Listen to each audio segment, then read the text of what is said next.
Good afternoon, everyone. Can we all please rise as we take the national anthem and just the first stanza, please?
PM FNLI, the Vice President, Mrs. Chidima Obejesi, FCIPM, the National Treasurer, Mrs. Ogochukwu Egbuonu, FCIPM, the immediate past President, Mr. Olusegun Mojid, FCIPM, FNLI.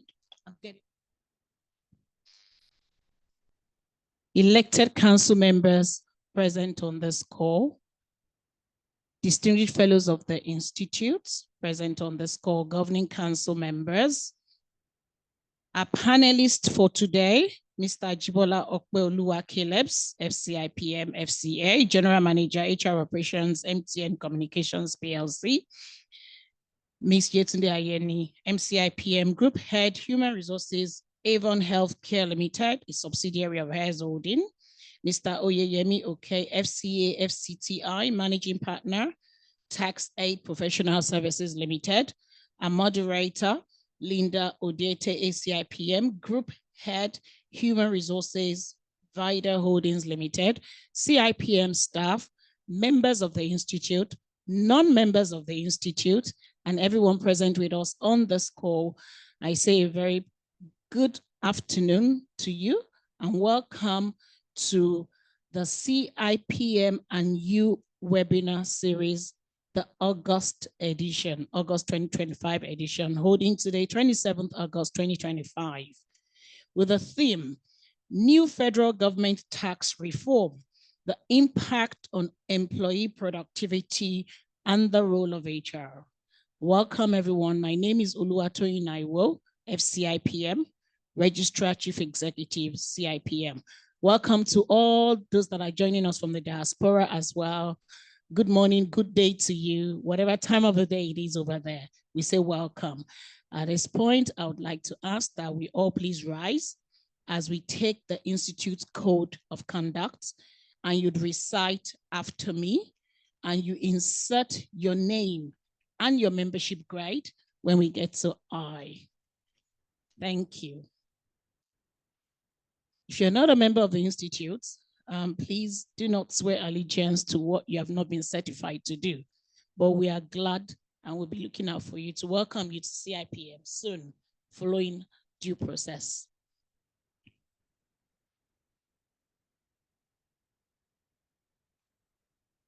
Code of Conduct. The Chartered Institute of Personnel Management of Nigeria. The Chartered Institute of Personnel Management of Nigeria. Okay, please, can I have those that are online so I can know that I'm being followed? One or two on mute. So I know I'm being followed, please. Can everyone hear me, please? Yes, we can, ma'am. Thank you. The Chartered Institute of Personnel Management of Nigeria. The Chartered Institute of Personnel Management of Nigeria. as the apex regulatory body for human resource management practice in Nigeria, as the apex regulatory body for human resource management practice in Nigeria, is committed to the highest possible standards is committed to the highest possible standards of professional conduct and competency among its members. Therefore, as a member of the Institute, as a member of the Institute, I, Linda Odiete, pledge that I shall at all times carry out my duties and responsibilities with integrity and diligence. Demonstrate competence and ethical behavior in all my business, professional and personal activities. Respect the laws of the land. Promote, encourage, and emplace acceptable processes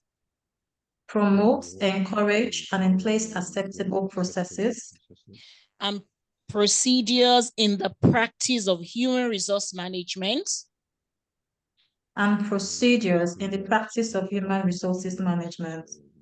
within my sphere of influence.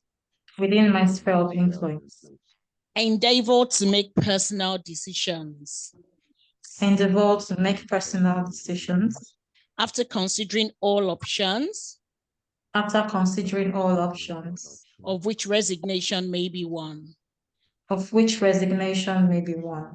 in defense of this code of conduct.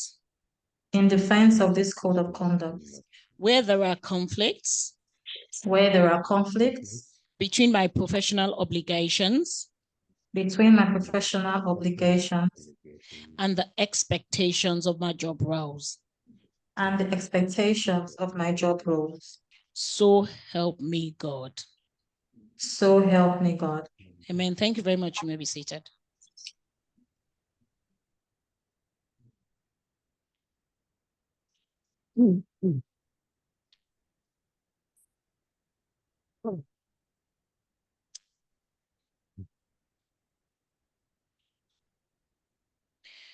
I would like to call on the President and Chairman of the Governing Council, Malam Ahmed Ladan Gabriel, FCIPM, FNLI, to please give us his opening remarks.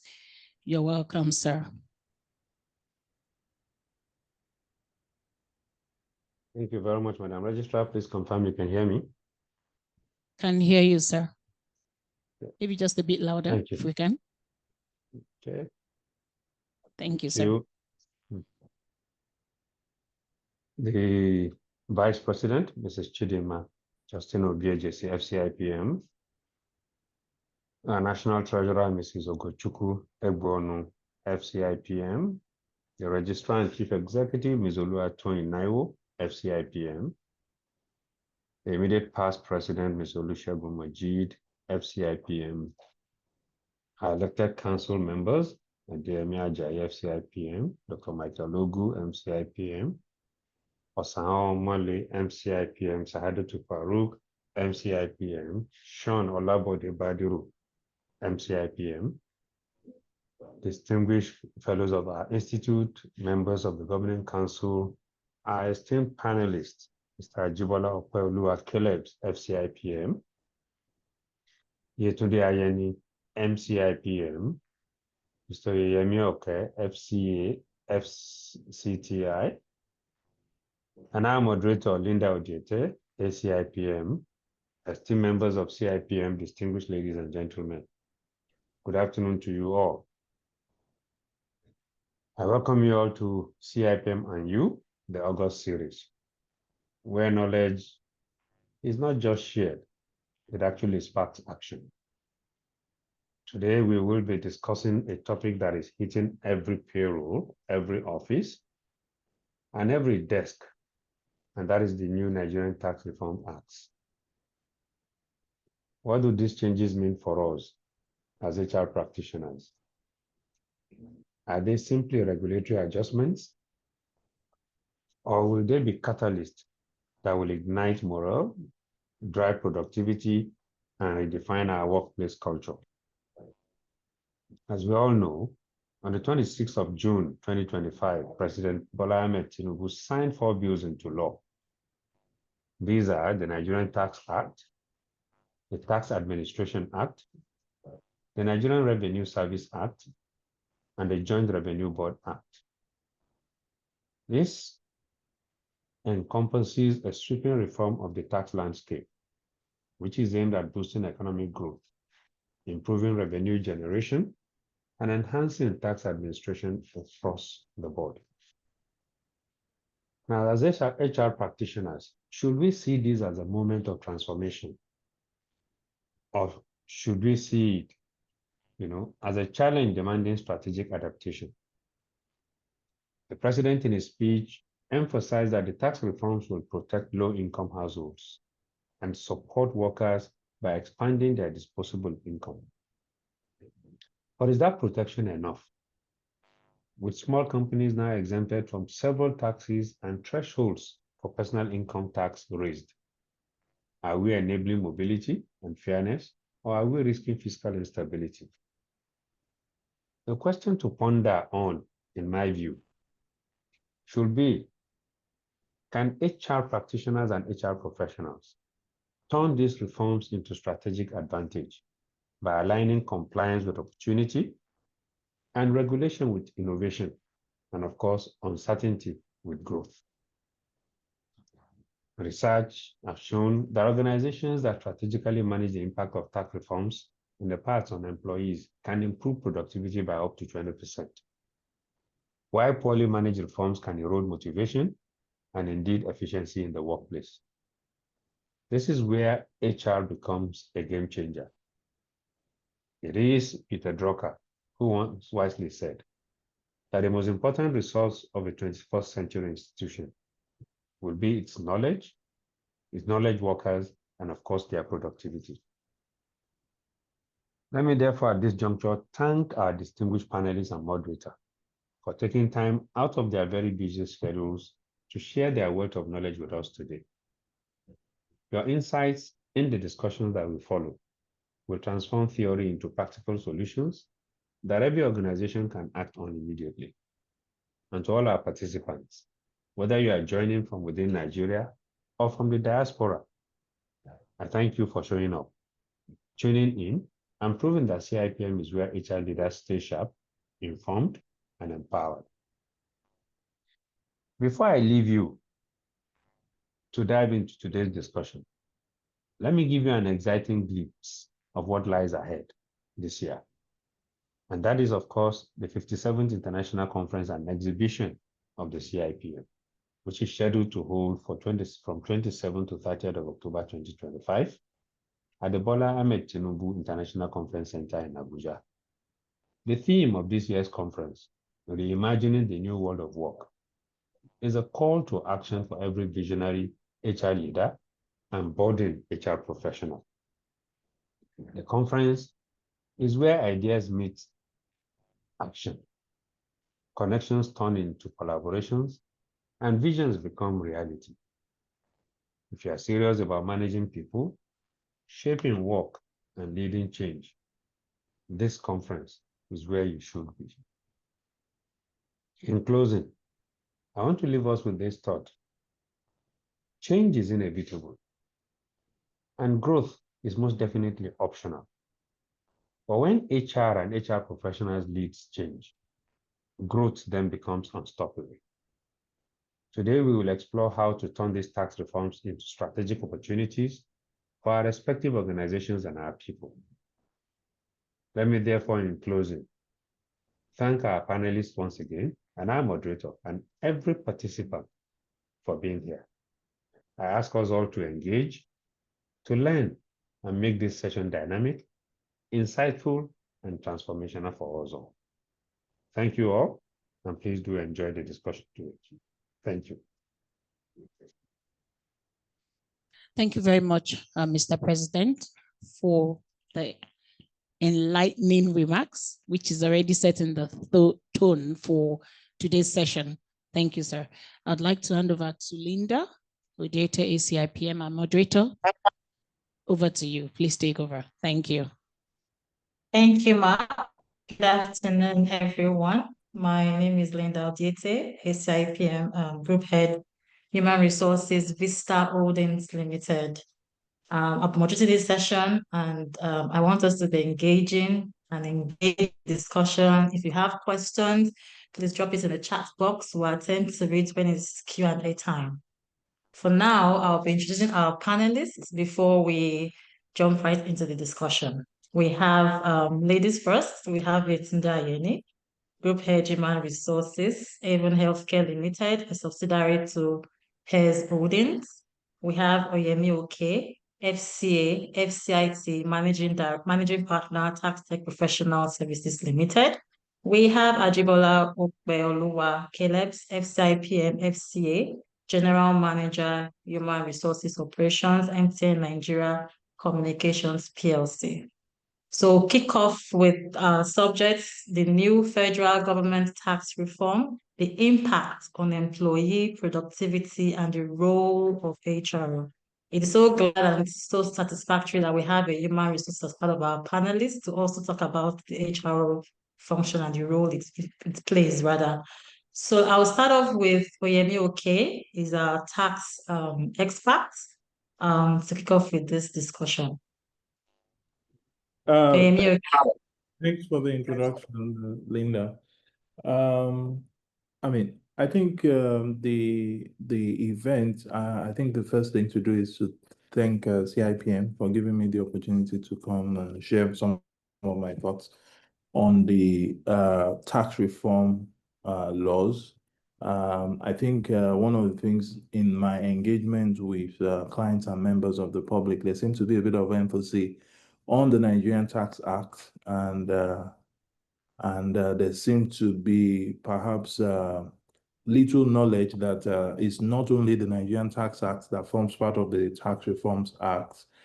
We have 4 different laws that have been signed into law by the by the President of the Federal Republic of Nigeria, and it's necessary to just state that you have the Nigerian Tax Administration Act, you have the Joint Revenue Board Establishment Act, you have the Nigerian Revenue Service Establishment Act, and you also have the Nigerian Tax Act, which perhaps is the most popular of them all. In terms of the impact of this tax or these reforms on perhaps employees and workplace, I think the first thing is most people are concerned in terms of what is the impact of this on us as an employee.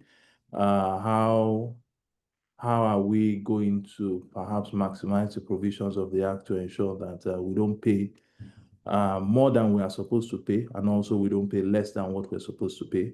I think there are also considerations for employers as well in terms of what needs to be looked at, whether there are incentives. Interestingly, there are 1 or 2 or a few incentives for employers as well as it relates to employee taxes. So in terms of how this would go, I think initially the reaction we've seen is frenzy, whereby most people are just are unsure as to the outcome of the reforms. Now we have the act. The question is, or we are now in the stage of what I call knowledge development. In a jocular manner, I tell some of my colleagues that everybody is relearning tax from the beginning again because of the various legislations which we've had. So after knowledge development, which I've mentioned now, the next phase for me will be implementation, right? And perhaps after implementation, we will now have what I call tax disputes, which perhaps may not necessarily be relevant for the purpose of this conversation. Now that we're in knowledge development, we would see a lot of events such as this, whereby professionals in different sectors will come together to be able to share their thoughts with regards to what the impact of the tax reforms will be, either from an individual basis, as we are looking at now, or from a corporate basis with regards to how this affects various companies that are operating in different sectors. Now, implementation starts 1st of January 2026, and everybody is running towards there. Both the revenue authorities, because also, like I mentioned, it's a new regime, so there's a lot of work also on the revenue authorities with regards to implementation. For example, I would assume that certain state internal revenue services, if not all, would have to perhaps retool their various guidelines and operational framework with regards to how some of the taxes that are remitted at the state level will be done. Tax practitioners like myself are also gearing up with regards to providing advice as to what will happen from 1st of January 2026, because it's going to be a new day or a new dawn for Nigerian fiscal system. I think we will definitely have a few hiccups at the implementation stage, perhaps maybe between 6 months to 1 year after implementation of the act or the acts, right? But I think all in all, the impact, as I've mentioned, initially is frenzy. Then you go to learning what the new regime is about and perhaps go into implementation. Now, there's a big role for the HR executives or HR leads in the various organizations, or even the HR function generally, with regards to also implementation of the new fiscal system. Is necessary for there to be a lot of engagement such as this, which we are having, and perhaps engagement, obviously, in much more little groups within your various organizations, so that you are able to explain the impact of the new tax regime. Obviously, you would experience a lot of questions at this stage. So what I would advise is if you can put out frequently asked questions, so that perhaps it will reduce the knock on your door from time to time with regards to how am I going to do this? So what's the impact of this thing and all that? And when you're looking at the frequently asked questions as well, you can also come up with simulations, right? You can provide Excel sheets, right, with the relevant formulas and all that for people to start even thinking or start playing around with their figures. It may not necessarily be correct in terms of the outcome of their figures, especially when people, or if people tamper with the formula. But these are some of the ways by which you can allay the fears and the concerns with regards to the new system. But all in all, right, the low income earners and the middle income earners, right, I think they have every cause to smile in terms of what the tax rates or what the reforms have done. Based on the new graduated tax table, right, the tax payable, for example, for the low earners is significantly reduced, especially for the guys who are earning minimum wage is literally zero. For the middle income earners, right, is also a bit reduced, right? Not a lot, but at least it doesn't negatively affect the take home. Now, for the big guys, right, who will be people maybe from 180 million naira and above in terms of annual pay, it is now time for you to look at your tax position very well to be able to do sufficient tax planning. I'm sure that there will be questions around tax planning during the course of this conversation. I would keep the gunpowder dry so that maybe when those questions come, I'm able to answer them. But those are my opening remarks, and thank you very much. Thank you so much. Thank you so much, Yemi. Okay. I hope we are all taking down questions and taking notes, because for myself, I've taken down some questions and I'm also learning. I like the fact that you mentioned that the knowledge development for everybody. So regardless of what we know before now, we are all relearning because the new development for us all. I also like the fact that you mentioned from knowledge, we move down to implementation and then execution and every other thing. Thank you so much for that opening remarks. So we'll move down to Yetunde Ayeni. Ma'am, over to you. Thank you very much. Good afternoon, everyone. Thank you for this rare opportunity. I'm saying thank you to the leadership of the prestigious Institute of CIPM. So thank you very much. So taking it up from where Oyeyemi stopped. Right. So yes, the fears are there, and a lot of employees are wondering what are the next steps from here. So we need to, one of the things we should do as HR professionals is to be on top of this information. Immediately they are out there. Let's engage the experts in our respective organizations, speaking about the finance experts, the CFOs, the legal practitioners. So the finance experts are helping us to, they're sensitizing us on what's obtainable in terms of the new reforms, which is one of what Oyeyemi has helped us with. Now, who then helps to interpret the consequential actions if we are not compliant in terms of the provisions of the reform? That would be the legal team, right? But in then cascading all this knowledge we're gathering, I'm aligning this with the steps that Oyeyemi has established. In cascading the knowledge that has been gathered to the employees and helping them have a better understanding of how this impacts on them is the responsibility of the HR professionals, right? Now, the truth is a lot of us don't understand those big jargons, right? As it might seem, as heavy as it might seem, but at least when it's broken down to simple English and terms for employees to understand, they find it more relatable.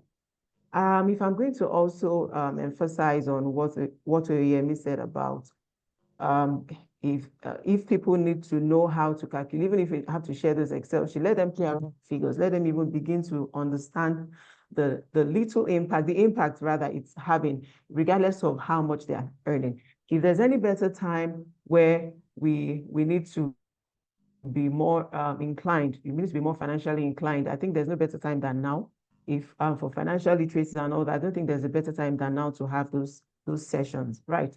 So, but in doing this, we need to simplify it and make it relatable for people to understand. There's this thing on the social media world where I think it's called gospel on the streets. I might not be right about that, but the people that are conversant with what I'm talking about will understand. They simplify some content in the scripture. They call it streets church or something. There's a way those terms are simplified and made understandable, and people would then begin to realize, is this what they were talking about in this area or in this avenue? Oh, I have a better understanding. So there's this thing that pictorial images does to the mind. When I have that pictorial image of what the provisions of this are, or what you're trying to sensitize me about in terms of knowledge, I'm reminded easily. I can refer to it and have a better understanding. This is not the time to make things difficult for our employees. And thankfully, the implementation date is still January 1st, 2026, but that process starts now. Let's start that sensitization now. Let's prepare our employees now. So when we want to then start implementing, it's no longer news. So those engagement sessions should happen now. Company-wide, at the departmental level, at the unit level, cascade it down to the least person in the organization. So the interpretation, the understanding is easy and everyone understands it. And you're not having to explain severally again when implementation becomes effective. So that's how I would establish it now while I wait for further questions. But before I drop that, right, and before I drop the floor, yield the floor to another panelist, I also like to state that we need to also make the employees understand that we are in this together. HR are also employees, right? So we need everyone to understand that we are in this together. As much as it's going to have an impact on the employees, it's also going to have an impact on the business. Now, remember, as strategic HR partners that we are to the business, whatever initiatives you're trying to drive to, make sure that the employee experience is improved, or to make sure that indeed we are driving those are a great place to work initiatives, let's ensure that we have the business in mind. And as much as we are driving the great experience for the employees, we're also helping them drive profitability. So I'll just like to drop it on that note, and I'll be open to other questions. Thank you, Linda. Thank you, Yetunde. Thank you so much. I actually took note of some things you've mentioned. And one of the things that stood out for me was when you mentioned collaboration. For HRs to collaborate with other team leads, from the legal team, from the finance team, what have you know, just for us to pass the right message to the employee. We need each other within our sphere of environment or our workplace, just to ensure that we get the right information, the complete information before meeting our employees. So these go to our HR practitioners in this webinar for today. So I yield the floor to Ajibola Opeoluwa for your remarks. Thank you. Thank you, everyone. Thank you, Linda. I must say a big thank you to the leadership of the CIPM, President and Chairman of the Governing Council, and everyone for giving us this opportunity to be here. Let me start by saying, and let me just start maybe on a jovial note. Mr. Oyemi has spoken extensively around the reform itself. Ms. Ayene, you have actually spoken about what HR should do. When you have all said everything, what do you want me to talk about? But let me add a couple of things. I think at the end of the day, the key issues will be, how does the rubber hit the road? At the end of the day, we can speak all the English, we can communicate, we can engage. What I believe would be a lot beneficial to everyone, and the fact that we also, like you have said, we are also employees. How would these reforms impact my take-home? What can I do? What should I begin to do from now? If I wait till January 1st, will I have missed some opportunity? So I believe, so number one is the fact that we are all in this together. There is a role for government, and government has done that. They've given us the policy direction. They've given us the reforms. And like Mr. Oyemi said earlier, there's a lot of retooling, reschooling on their own part. So as employees, what also are you going to do? I know that we will get there in the course of this conversation. What are the opportunities that I have as an employee to reduce the tax I'm paying? If there are those opportunities that I have not taken advantage of, what should I be doing between now and December 31st, 2025? Because by 1st of January, the rubber has hit the road. That's number one. I also think that it's a good platform for HR professionals, business leaders to begin to ask, how do we engage with our employees? And what are we going to put on the table as a sweetener? Because at the end of everything, can we meet the employees somewhere along the way? It's also a good time because we are now planning for the budget, the estimate for year 2026.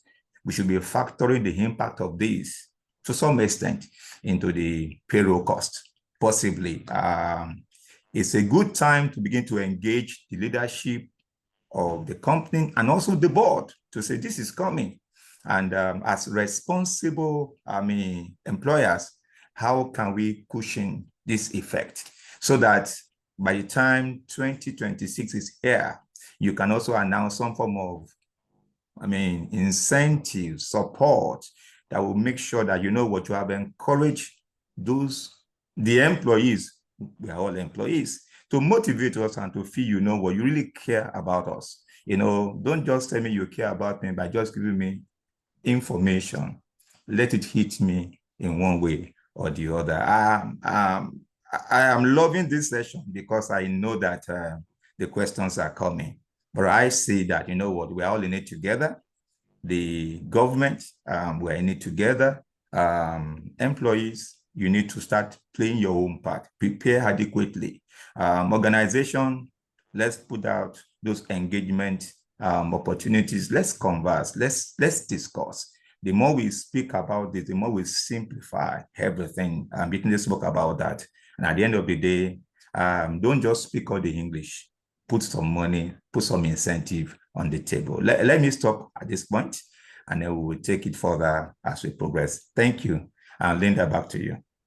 Thank you. Thank you so much, Ajibola. I believe that some of the employees we have right now, they'll be so happy hearing incentives. You know, we're talking about incentives, benefits, you know, they'll be so excited to ask questions along that line. Thank you so much, Okay. Thank you, Yetunde. Thank you, Ajibola. So I've listened carefully to our panelists, and I also learned some things from when Ajibola was speaking. He spoke about we all have roles to play, from the government to the employees, and then to the organization. You also asked us some questions basically that got me thinking, like you mentioned, what do we do between now and December 2025? So we have less than 6 months to start planning, putting strategies in place towards 2026. You also mentioned how do we engage employees as a sweetener. So we tend to like sweeten or cool down the tension of the, you know, the energy in the air with this new tax reform. You also told us to factor this new act into our budget for the new year regarding payroll and every other thing. I didn't see that coming. I'd never thought of that initially. But immediately you mentioned it, I took note of that because that's very important. For most businesses plan towards the new year during this period of the year. So thank you so much for those points. You're actually spot on. So from what okay has spoken about, I took down some questions. And my first question is, please, if you have questions, please put them on the chat box. I have actually been taking note of the questions I've been seeing thus far. So my first question will go to Oyemi. Okay, how do federal tax changes usually impact employees in the workplace? I remember you mentioned something like this while you were speaking. I want to throw more light on this. How do federal tax changes usually impact employees in the workplace? Thanks, Linda.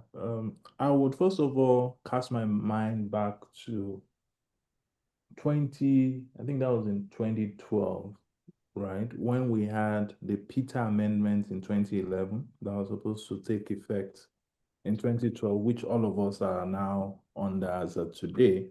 And like I mentioned, it was in a state of confusion. Everyone was in a state of confusion. What happens, right?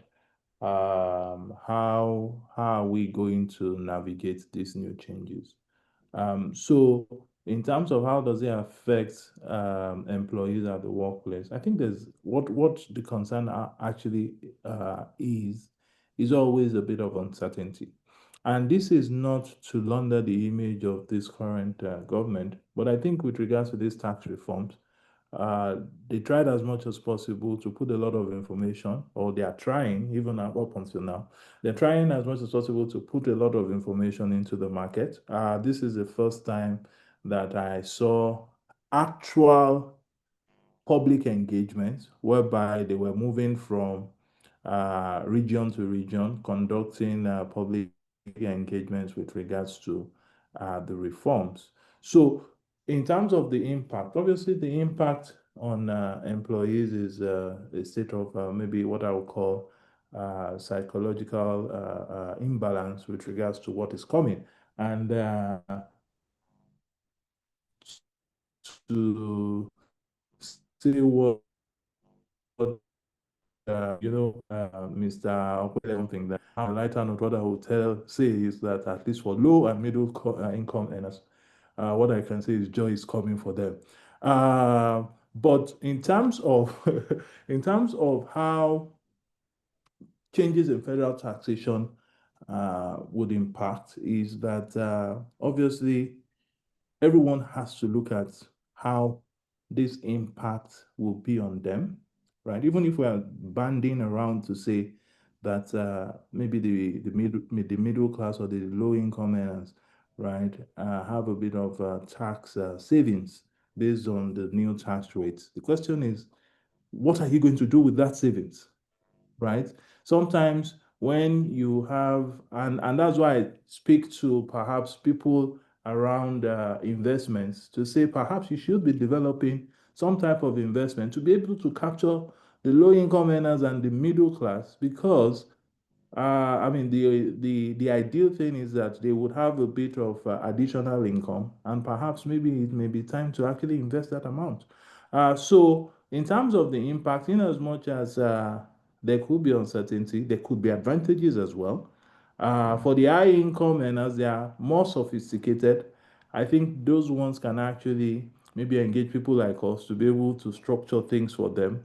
But I can assure you that looking at some of the provisions of the Act, there is maybe there are one or two advantages that can be taken, perhaps even by people who have additional disposable income. And, or I mean, net, I think what would happen is that when you look at how implementation will be done, one of my concerns is that we have a good law or a seemingly good law, right? But it is when implementation starts that we would see whether we actually in practice have a good law or not.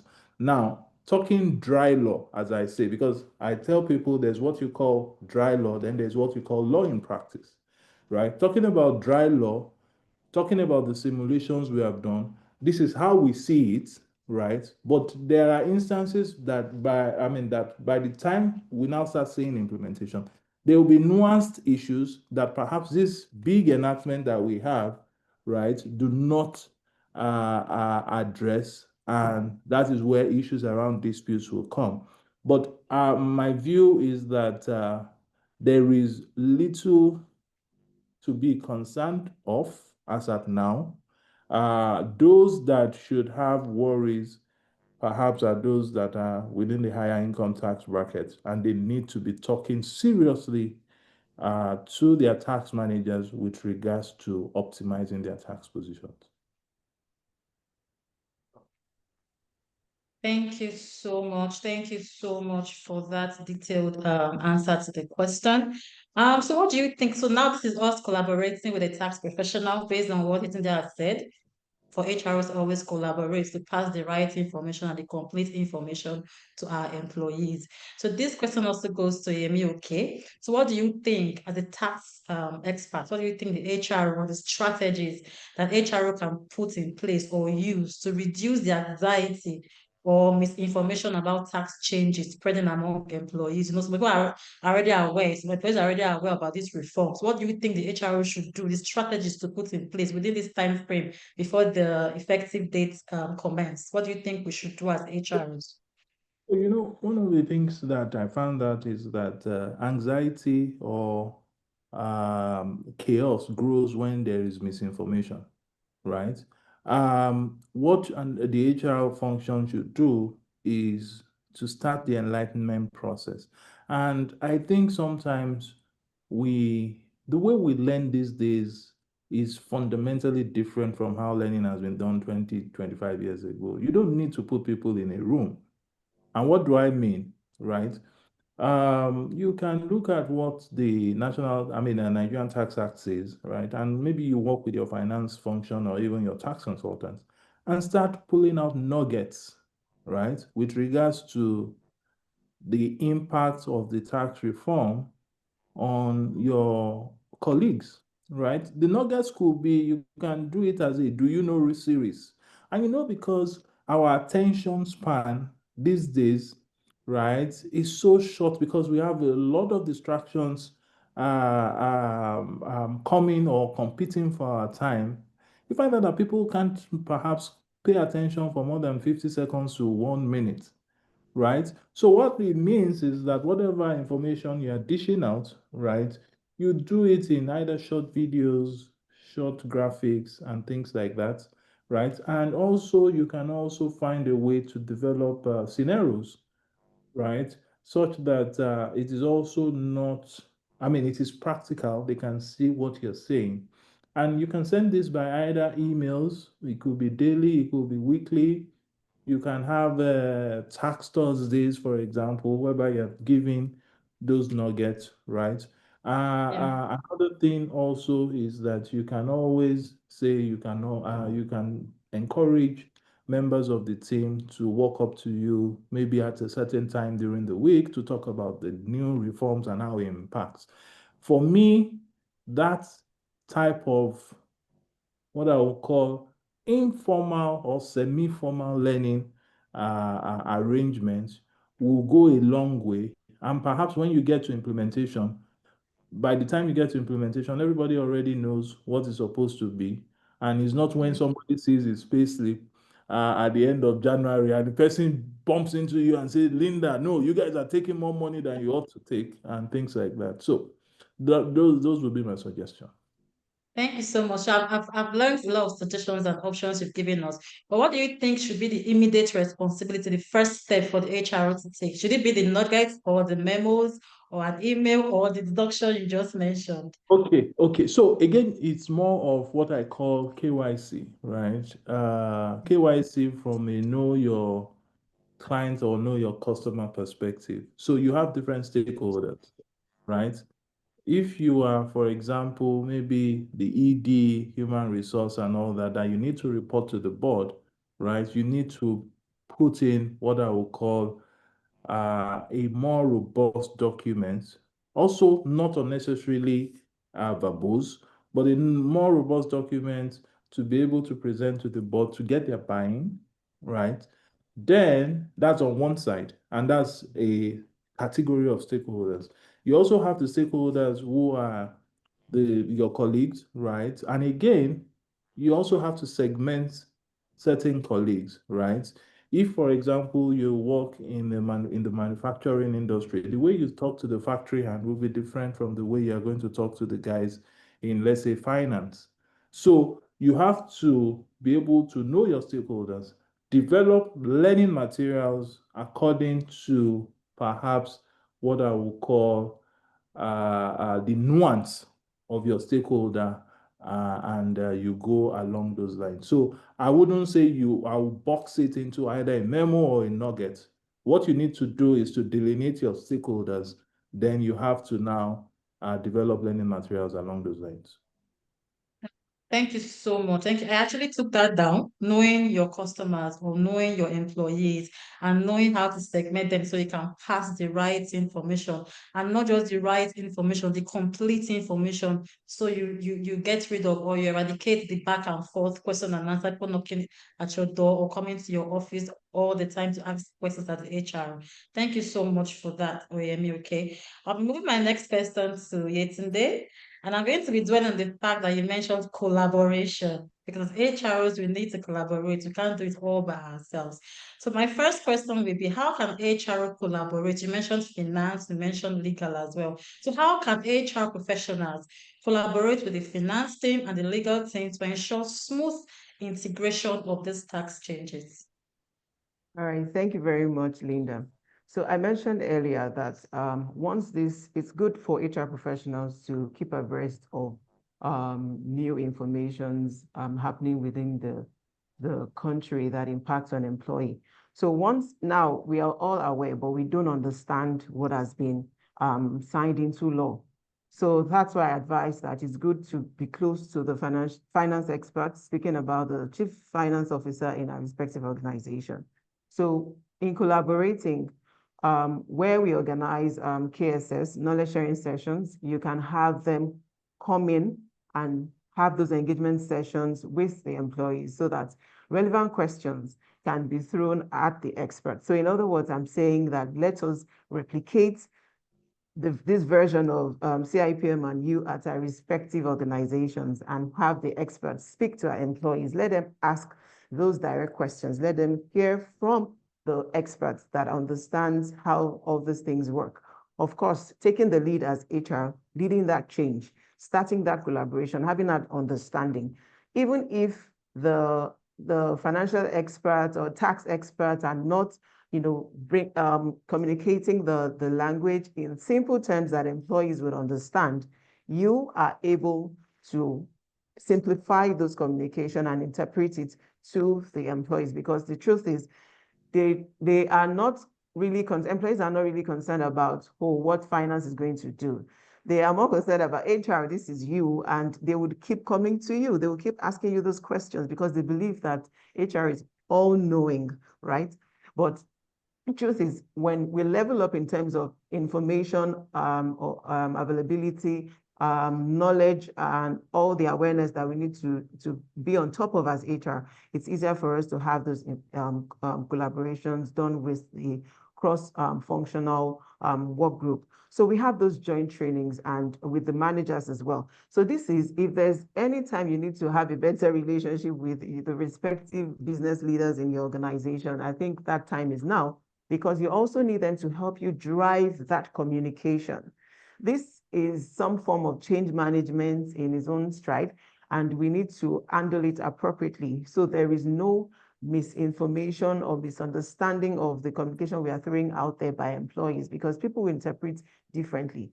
And I like the idea of the Did You Know series that Oyemi spoke about. That's an avenue to start from.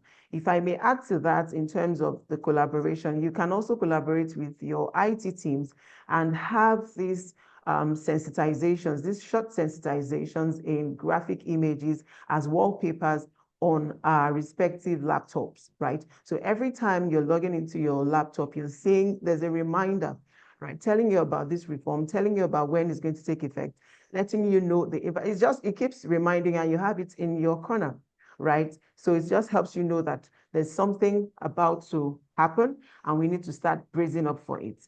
Let me take an example from the moment it was announced by the president, then the president of the Federal Republic of Nigeria, that subsidy was gone.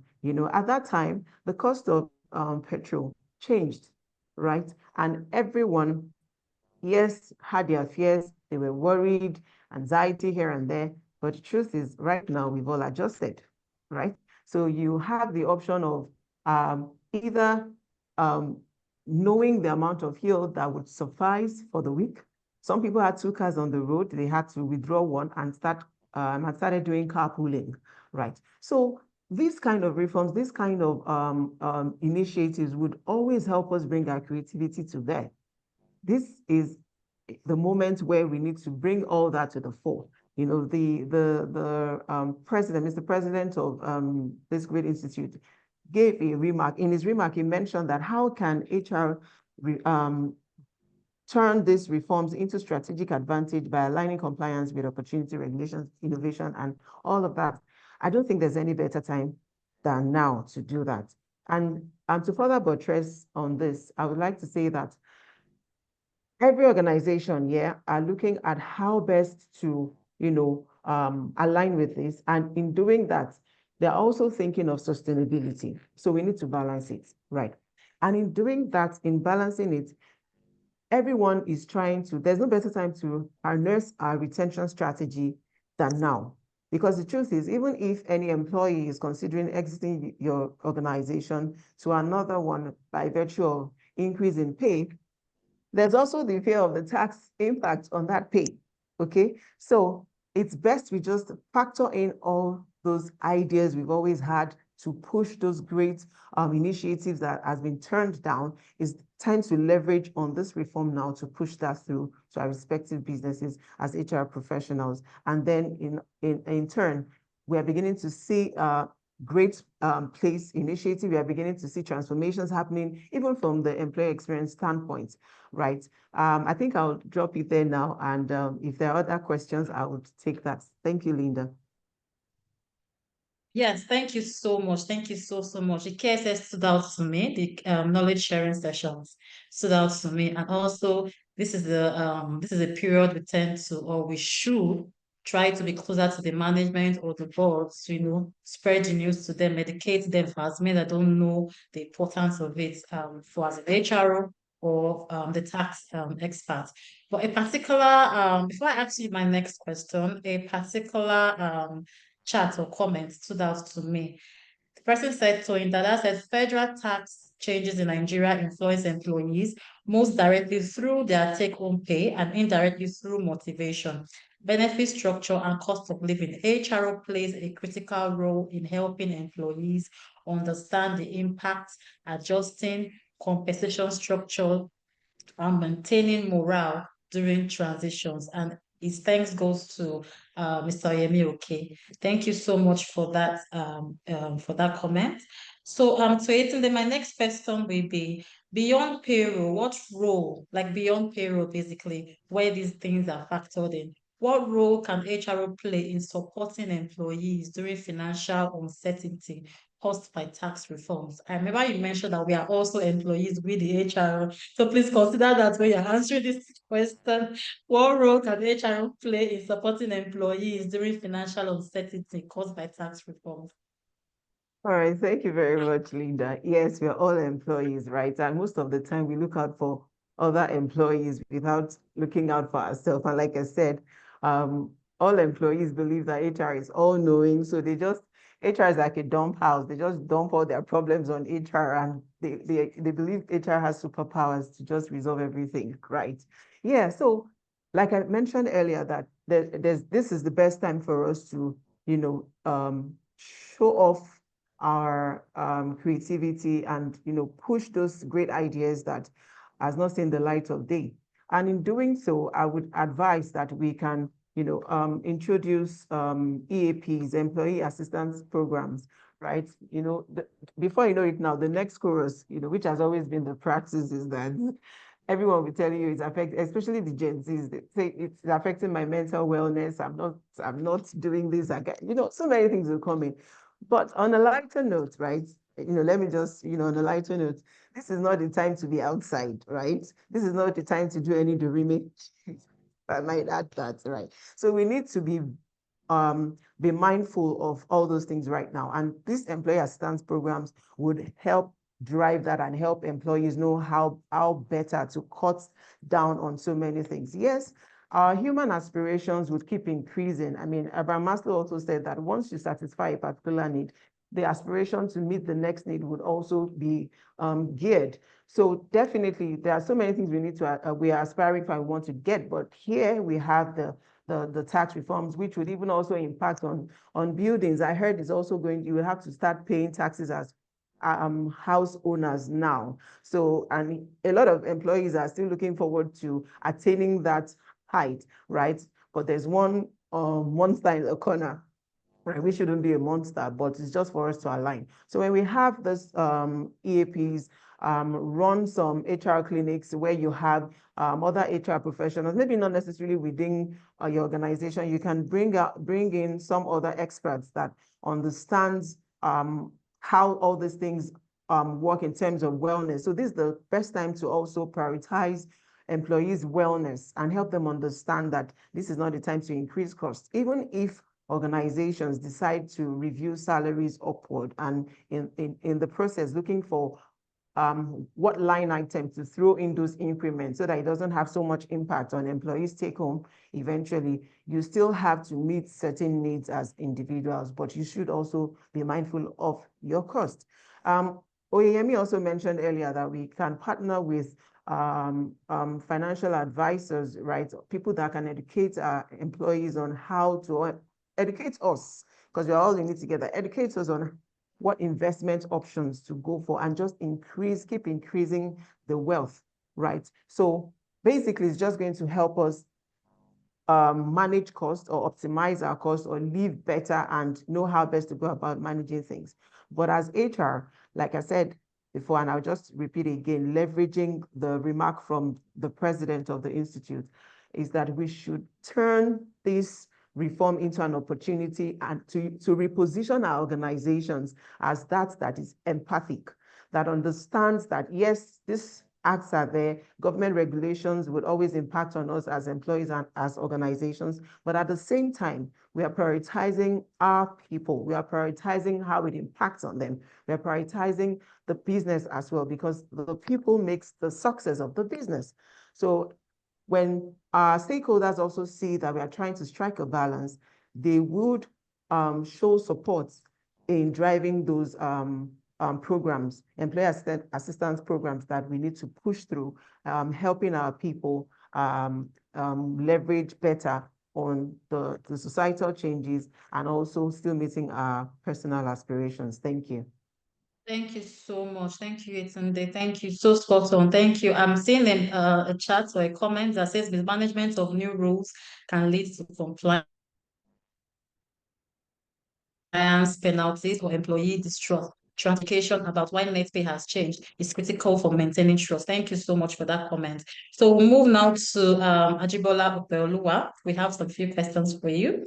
Why do you think taxes influence workplace morale so strongly? Why do you think taxes influence workplace morale so strongly? Okay, thanks. I'm audible, right? All right. Yes, you are. Fantastic. Thank you so much. The truth really is that anything, I'm speaking now first as an employee, then I will now speak as a panelist.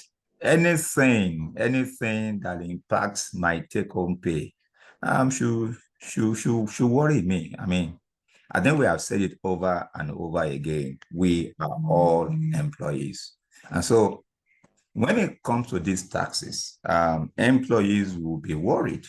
Why? Because any change in the take-home, anything that will reduce the disposable income of any employee, no matter how small that change is, honestly, the employee will be worried.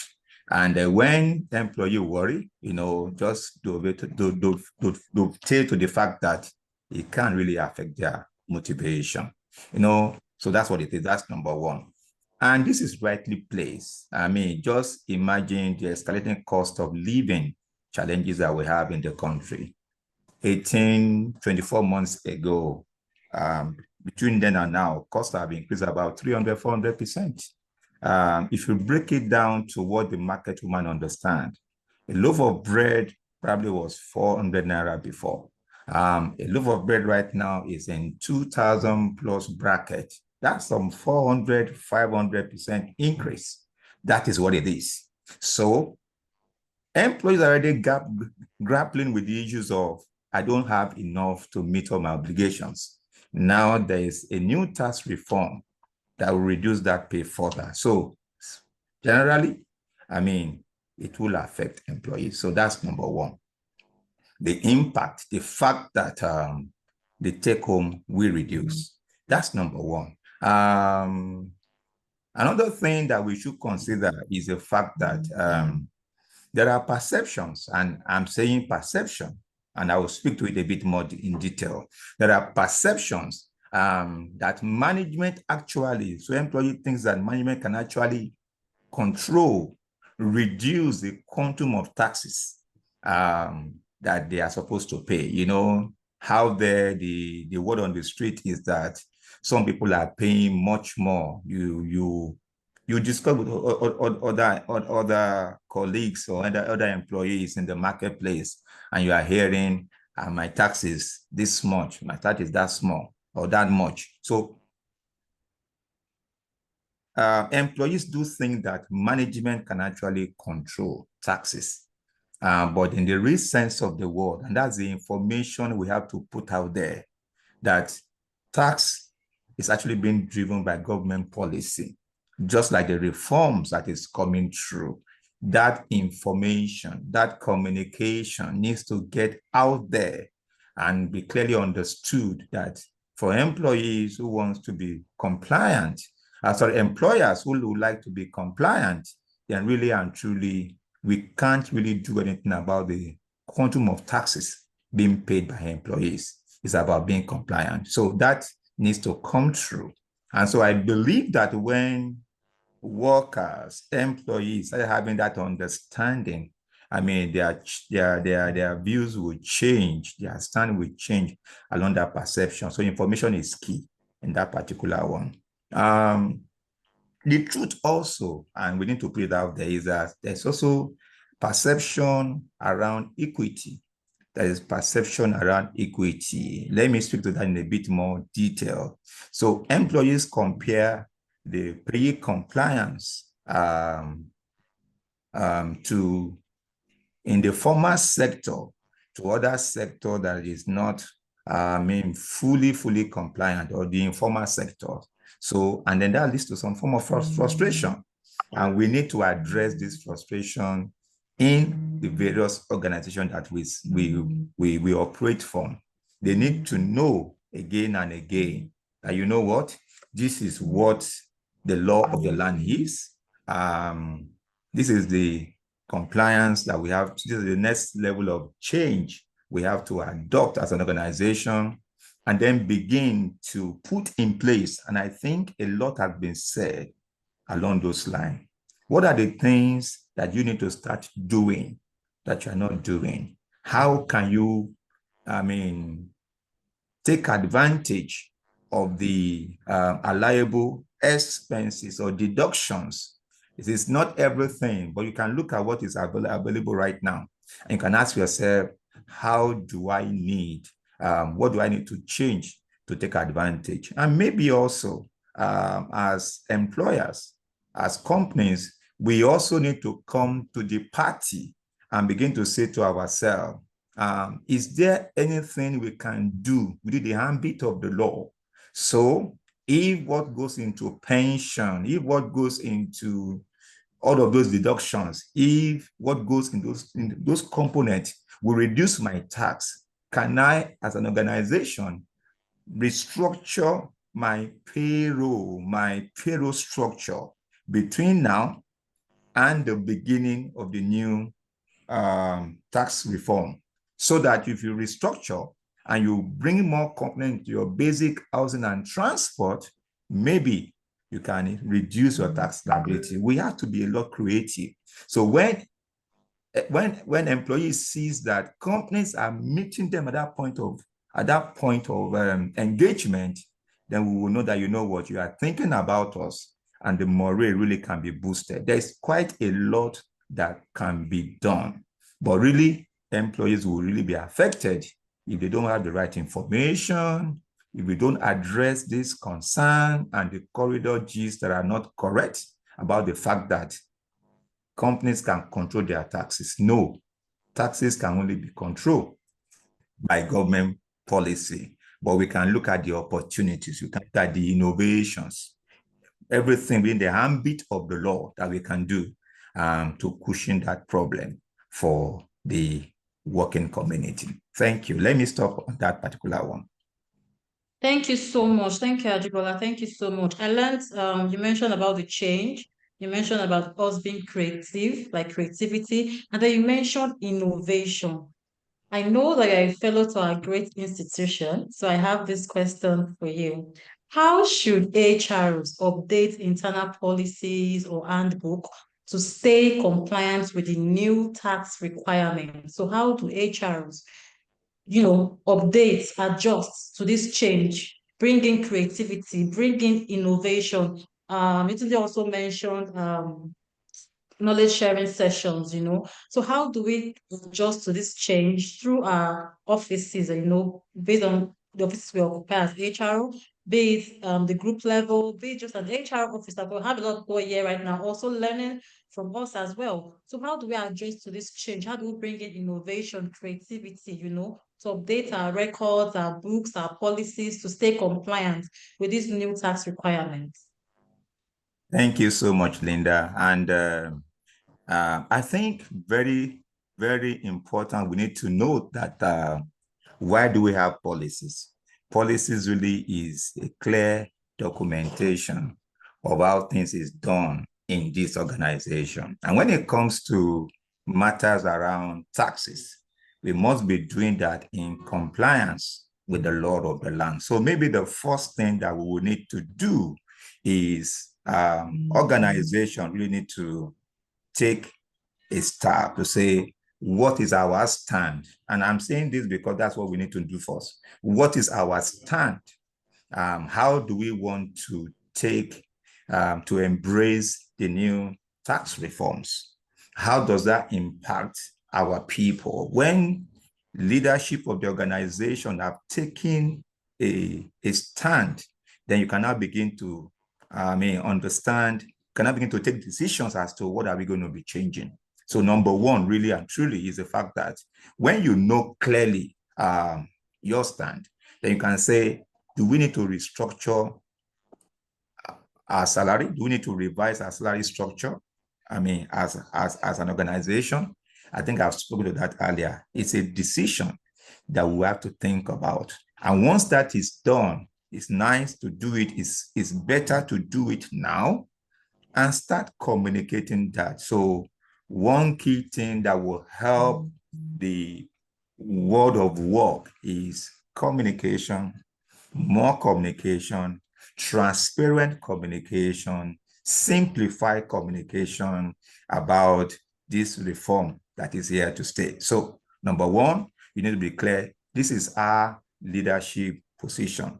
And I know I said it earlier. I think Linda also spoke to it. This is the time to engage your stakeholders and to have a clear direction. Are we amenable to finding some form of cushion? If you don't put that in place now, by the time you get into January and February, you may have impacted. If you start implementing this in January, February, there'll be a whole lot of problems that are avoidable. So I must thank government for giving us 6 months window to think through, to plan, and to know where we are taking this to. So what should we be changing? Let's think around, do we need to do a salary restructuring? It's something that is very, very, very important.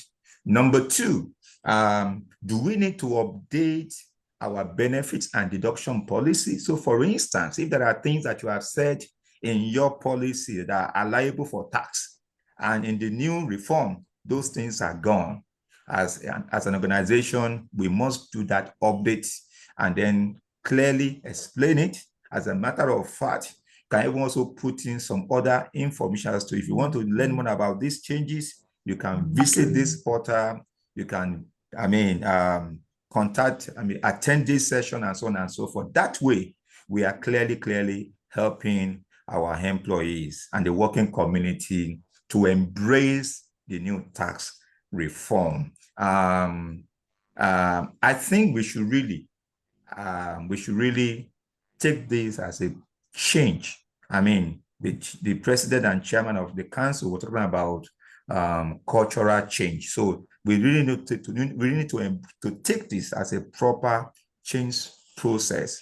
Who do we need to inform? How do we take the information out? And a lot has been said about how people learn at this point in time. So I think that's what we have to deal with. Let me summarize by saying the following. Number one, we have to deal with the frustration very, very clearly. We must start early to address the issue of the frustration, so that clearly employees will need to know that, you know what, this is not about my company. This is about the Lord of the land. In dealing with the frustration, we also need to begin to speak to see there are short-term pains, but there will be medium to long-term benefits as we move to compliance. Let me just speak to a couple of that. So right now, there are people who are not within the tax bracket, it's the low income. When the infrastructure in the country where there are platforms for people to grow, when we have many of that, what will happen is that more people will increase in their earnings, and they will also come to the tax bracket. More money for government, more money to develop the nation, more money to create a conducive atmosphere for overall growth and development. And by, the development, the aspirations that we have, that this country will get better, will be achieved. So really and truly is about, let's remove the fear, let's bring in communication, let's change our policies where we need to make those policy. Let's look at the new statutory deductions that are available and tell the people, if you have not taken advantage, how can you take advantage of this? You can also, companies also can, as HR, we can move the leadership of the organization to say, what else can we do? For instance, can we bring in some cushion? So maybe there are benefits that will be tied to some form of subsidy, tax subsidy. You can think through, a lot of creativity has to come into play. And when we have done that, we will have shown to our employees and to the working community that yes, truly, we have their progress, their development at heart. And we can make this a lot easier by starting now, and we communicate, and we communicate, and we clarify, and we provide support, put in the task calculator, put in virtually everything that will help us as employee at this point in time. Let me stop at this point and then take further questions if there are more questions.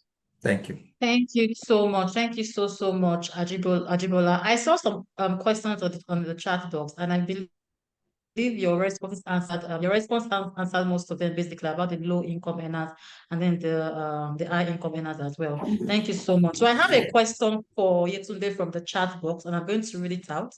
Said question for Yetunde, talking about employee experience, I'm of the opinion that the real challenge isn't the tax reform itself. It's managing the psychological impact on employees who may see changes in their take-home pay as a reflection of company decisions rather than federal policy. What's your perception on this? So the person is talking about employee experience, not seeing it as from the federal government. They felt it's from the company organization. So what's your take on this? All right, thank you very much, Linda. That was why I said that we shouldn't make it just an HR thing, so it does not send the wrong message. That's why I said we should collaborate with other experts. The CFO is going to play a critical role at this period in engaging employees. The legal team as well will play a critical role in interpreting the laws and the consequences in the absence of compliance. So it's an enterprise thing. It has to be communicated to them as an enterprise thing. Don't go alone. Don't engage employees alone as HR. Because when you do that, they believe, oh, you've come to only cascade the information the business wants employees to hear. So that's why I need to collaborate with those other stakeholders I had mentioned. So you can have, and that's why I said also that the questions goes directly to them. So more like replicating what we are doing here now in our respective businesses, bringing the experts to talk about it, and then they understand it from a regulatory standpoint. And also they can make adjustments where necessary, because like I said earlier, we are all in it together. As it's impacting on you as an employee, having that impact on your net pay, it's also impacting on the business, because the business has to be sustained to keep paying you your monthly, or keep paying the employees the monthly salary, so we have to balance things. So, but don't go alone. That would be my response, my honest response to you, ensuring that you don't lose you don't make the employees have a negative experience, if I can wrap it up that way. I hope I was able to do justice to that person's concern. Thank you. Thank you so much. Thank you so much, Yetunde. So I have one more question from the chat box for Ajibola. Dr. Solomon is asking, on compliance and risks, what are the biggest compliance pitfalls HRO teams should watch out for? On equity considerations, okay, so the person is like two questions in one, basically. The first is on compliance and risks. What are the biggest compliance pitfalls HRO teams should watch out for? And then on equity considerations, how might these reforms disproportionately affect different employee demographics, and what proactive steps can HRO take? I can take the questions in bits for you. So the first is compliance and risks. What are the biggest compliance pitfalls HRO teams should watch out for? Thank you. That's really a technical question, but you should keep it simple. The truth is, a lot of people, we know that at the end of the day, there will be increase in the tax payable to government, and there will also be a reduction in their take-home pay. But the challenge is a lot of people may not, at this point in time, apply their mind to it. So a major challenge around compliance rate is the fact that when the rubber hits the road, people might be shocked. So what do? Put it in our face now as employees. You can actually do bespoke communication to the various level of employment. So the people at the top echelon, or the people who are earning what they always call, in quotes, the armed robber salary, they will be paying the armed robber taxes.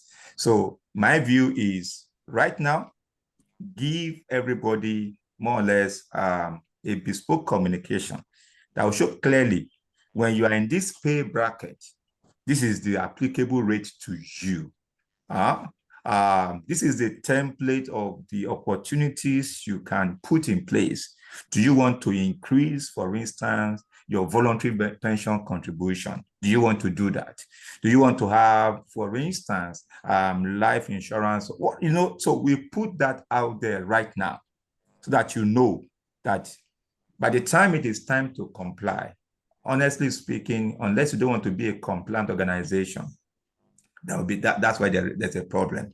Now, if you are not compliant, and I think Mr. Oyemi spoke to that earlier, that we expect some form of teaching problem, some conversation in the next 3 to 6 months, 1 year of implementation. But you just don't want to put yourself there as an organization. Let me also share this. If you are a large corporate, if you are the type that the taxman will always be looking at, knowing fully well your level of compliance now, the taxman already is saying that, you know what, if you go into the new tax period or regime, this is the quantum of tax that we should expect from your organization.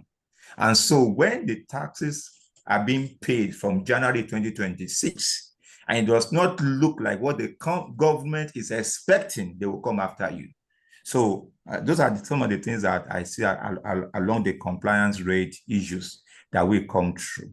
How do you help the employees to really see the shock and to prepare? And then as organization, know fully well that if you're not fully compliant, the taxman will come after you right from January, February, because they can estimate what is the quantum of taxes by percentage increase in taxes they are expecting from you. So therefore, we need to think about this a little bit more. I think I've addressed the question from my point of view. There's a second question, please. You may want to remind me. Yes, thank you. So the second one is on equity considerations. How might these reforms disproportionately affect different employee demographics? Okay, thank you, Linda. Honestly speaking, and let's also be fair on ourselves. Maybe we should be asking some question. The individual that earns 60,000, 70,000 a month, how are they really surviving? So really and truly, I think we should really celebrate the government by saying, you know what, you are in the lower income bracket and should not really be paying taxes. I think it is a step in the right direction. I don't speak for government. I'm just speaking from what I see as fairness. So when you talk about equity, those guys are barely surviving. They are barely surviving. I mean, if you have your car on the road, how much do you pay for fuel? That's number one. Bring it up. If you have to commute, how much is the transport cost per day? So for this level of lower income employees, how are they surviving? So I think we should applaud the government and should make our employees to also see that it is a step in the right direction. I think that is one. Maybe the way I will reframe the question is not around the equity. I think the major concern will be, I'm paying so much taxes. How do I see the impact on the nation, on the infrastructure around me? Because if I'm paying more taxes and I have power 24/7, I'll be excited. If I have security everywhere I go, I'll be excited. If I can do my business without harassment, I will be excited. So I think what we should be moving towards from now is there is a new reform. There is going to be more taxes being paid. How do we hold the government? How do we hold them accountable to bring in more development? I think we should move away from the imbalance, because the truth is that if you earn more, then do a bit of tax planning to ensure you reduce what you have to pay. Really and truly, this is what it is. I don't want to go there, but if I'm going to go there, those who have jackpot, they know what they are talking about. The tax bracket over there is not smiling, it's not friendly. It's not friendly. And I think government all around the world, they are just saying, what is being done over there? How is it working? And how can we bring it in gradually into our environment? So as they bring it into the environment, CIPM, all key stakeholders, how can we hold the government to say, you know what? We're paying more and we demand more infrastructure, a more level playing field and environment where we are all safe to thrive. Because again, let me make this point. When the environment is good and there is opportunity for people to thrive and for businesses to grow, more people will be able to start their own business. They will come into the tax bracket and they will pay more. I also want to say at this point in time, we need to also hold the government accountable to go after those organizations who have been evading tax payment, because it should be everybody paying at the end of the day. If you have 10 people, pay the tax for 10 people. Don't just deduct the money. They deduct and they don't remit. I mean, this should not be, I don't believe any member of CIPM is doing this, but there are still a lot of incomplete underpayment of taxes in this country. And as a nation, as a people that really want to grow, let's suffer the pain together now, so that when we get to that point, for ourselves, for our children, and the generation that are coming, we can give them a platform for development. Let me stop here before some people shoot to me. But thank you so much. Thank you so much. So this session has been so insightful for me. Thank you to our panelists. Thank you to Yemi Oke. Thank you to Yetunde Ayeni. Thank you to Ajibola Upeoluwo. And thank you to the audience. You guys rock. Thank you so much. And before I hand over to my fellow colleagues, I want the audience to also know that regarding tax payment, it is for the betterment of the country. And I also want us to go home with the question of, do you want to remain a low income earner, or you want your salary to be increased, or you don't want to be increased because you don't want to pay tax? So I want us to go home with that question in mind. Thank you so much, everyone for joining. My name remains Linda Ojete. Thank you, Yemi Oke, once more. Thank you, Ajibola Peoluwa. Thank you, Yetunde Ayeni. Thank you so much, everyone, for listening. Over to you. Thank you very much. Thank you to our distinguished panelists and our moderator, and we'll come to the vote of thanks later. I'd just like to very quickly run through our announcements. Please don't go away. We'll just have about 10-15 minutes left and we'll be done.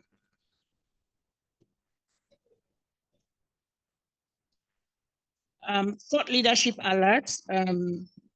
Last month, we released a new article, Navigating the Effects of JAPA on Nigeria's Human Resource Environment. And I think there was just a mention of that as well. So please do visit our website to gain access or to get access to the article. And we also have more thought leadership articles available on the Knowledge Hub section of the CIPM website. Advertise with CIPM. If you have got a product, service, or HR solution, you can showcase this on the CIPM website where the right audience will see it. Do contact us via marketing@CIPM. So you send an email to us, nigeria.org, or call +234 805 117 1875. Life insurance. This is available. The coverage is available to all financial members of the Institute. Please stay financially up to date. I don't want to call it a benefit in that way, but it's also part of our membership value proposition. So life insurance coverage, but it's only for members that are financially up to date. So please do pay your dues, or remind you to pay your dues to continue to enjoy other benefits as well. CIPM Marketplace as well. Again, financial members can shop for discounted products through the CIPM website. So please visit the website, click on Marketplace to enjoy these offers. Global membership recognition. As a financial member of CIPM, you can benefit from our international partnerships with CIPD and CPHR Canada. So visit the links shared on the website as well for more details. Annual subscriptions. Kindly log into the members portal to pay your subscriptions. It's actually easier for us to bring you up to date in terms of you being financially active, and it updates virtually every record that you need in terms of paying for our programs as a financially active member. So it's better, easier to pay for your membership dues via the portal. So we encourage you to do that. And also just to say, recently on the 31st of July, we did send out notification in the papers and by social media that members who are not financially up to date after 31st of December 2025 would be delisted. So they would no longer be members of CIPM. So please, would again encourage you to actually bring yourself up to date, again, to continue to enjoy sessions such as this, because I mean, with the numbers that we had, about 800, I'm sure there's a value, or there are values that can be derived or you continue to enjoy from being members of CIPM, and that you also remain financially active. Inquiries, subscriptions at cipmnigeria.org, and the number to call, it's +234 909 462 5615. +234 909 462 5165. And we have all those details on the website as well. A pre-conference training in terms of ICE 2025, before the big stage of the conference, we are going to host the hybrid pre-conference training. Ensure that you register for this session as part of your preparation for Africa's largest HR event. Our 57th International Conference and Exhibition is drawing quite close. I think we're on countdown now. So about 7 weeks or thereabouts. And it's going to be taking place from October 27th to the 30th, 2025.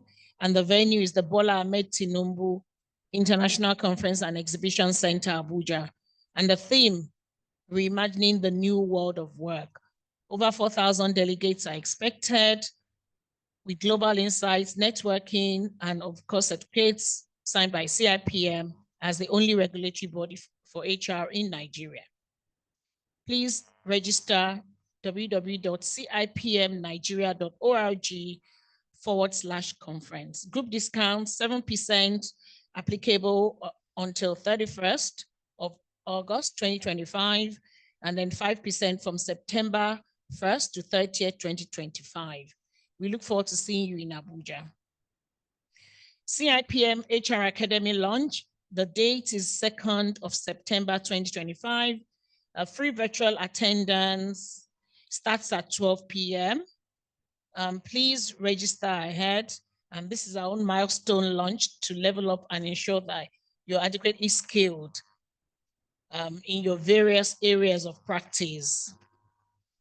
Corporate Members Forum, Wednesday, 10th of September, 2025. This is only for our corporate organizations only. It's a physical event with rich networking and insightful sessions as well. We have the CIPM library open from Mondays to Fridays, 9 a.m. to 4 p.m. It's free for financial members and non-financial members. There's a fee of 25,000 per year. And of course, we are at the moment at number 1 CIPM Avenue.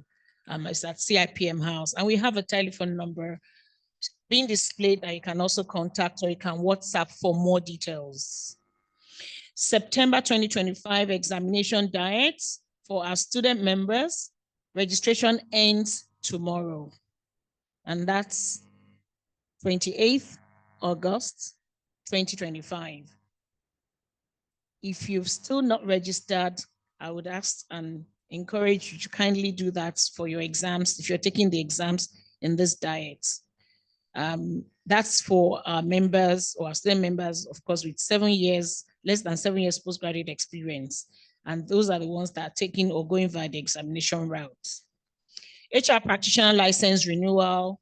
Our next competency assessment is on Saturday, 20th September 2025, and it's at 9 a.m. That's for those that will be writing, should I call it exams or tests, if you're not going through the experienced route in terms of renewing your license. Registration for the renewal of license through taking the competency assessment test closes on Friday, 5th of September, 2025. We still have our training, our learning and development programs has been advertised so many times. I actually sent to your email addresses and ongoing on our social media platforms. August is nearly done now. So September, October, November, training programs, December are still open. So we'd encourage you to invest in your team by registering again via our website, www.cipmnigeria.org/training. And there's also a number to call, +234 909 365 3356. And the last but not the least is our cooperative, a CIPM members cooperative multipurpose society. As you're aware, we're now live. We have a WhatsApp group.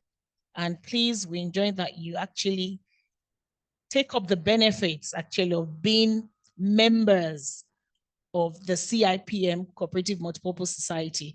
And this again is only for our financially active members.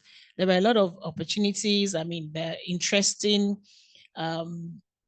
should I say, propositions going on, and even more interesting as you're actually lining up or gearing up for the conference in Abuja, and that will give you access to discounts, access to support with finance if you're members and you qualify.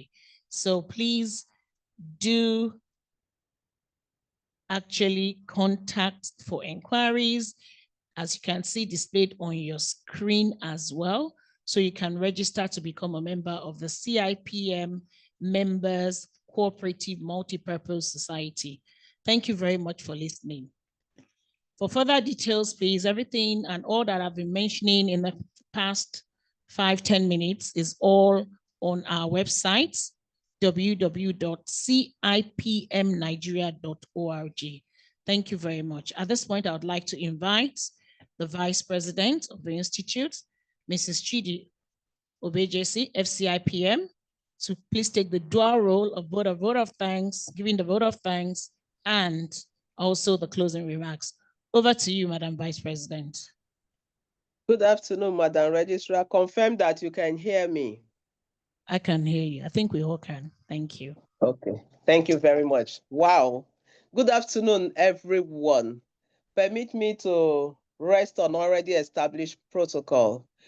It's been a very exciting time here today, discussing a very important topic, the new federal government tax reform its impact on employee productivity, and the role of HR.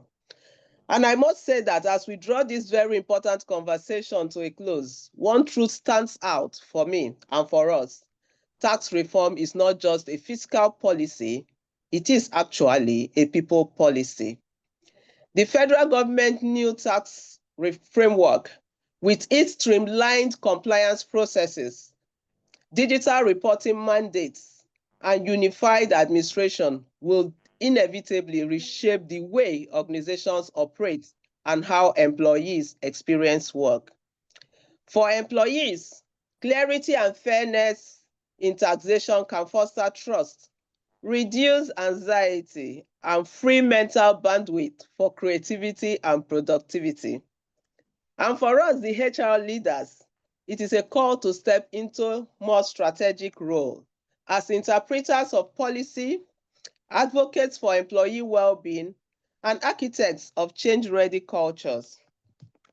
John F. Kennedy was the one that said, change is the law of life, and those who look only to the past and present are certain to miss the future.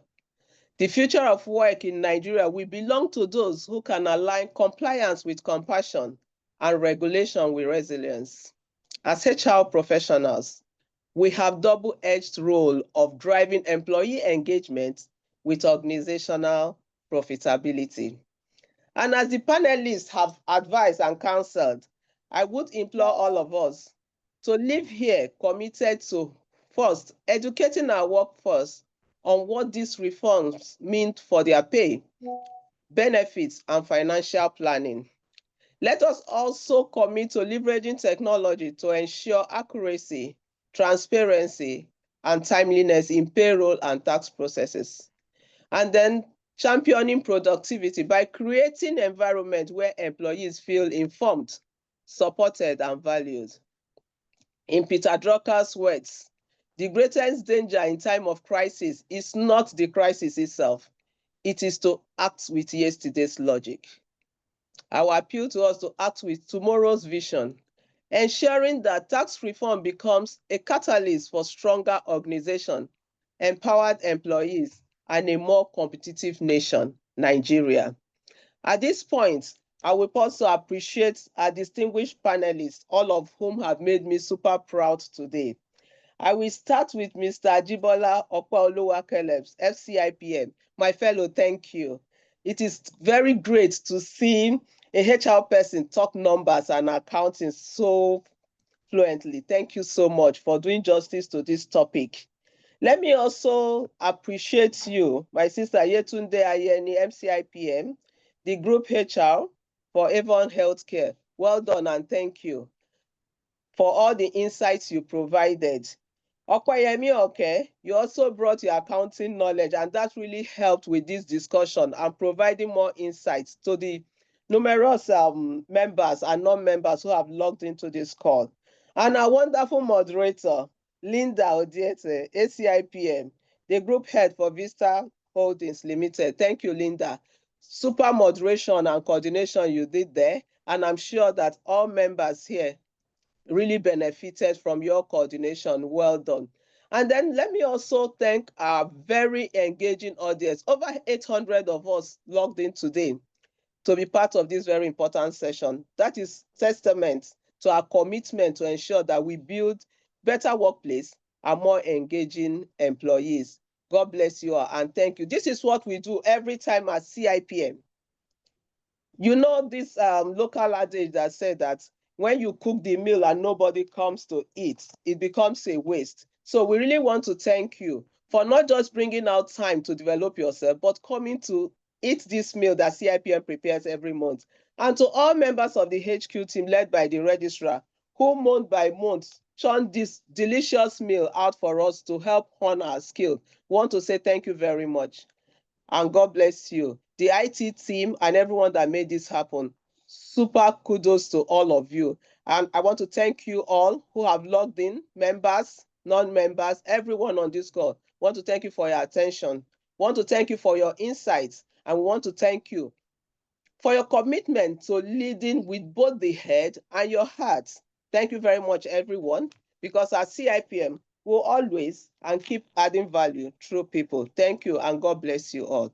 Over to you, Madam President, Madam Registrar. Well done. Thank you.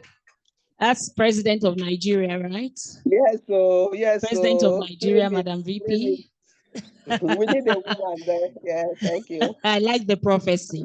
Thank you. I claim it. Thank you very much, Madam Vice President. Thank you. We're now bringing the session to a close. May I ask that we all please rise as we take the national anthem. Thank you once again to everyone. And we'll take the last stanza as a prayer. Thank you very much. And we look forward to seeing you next month again.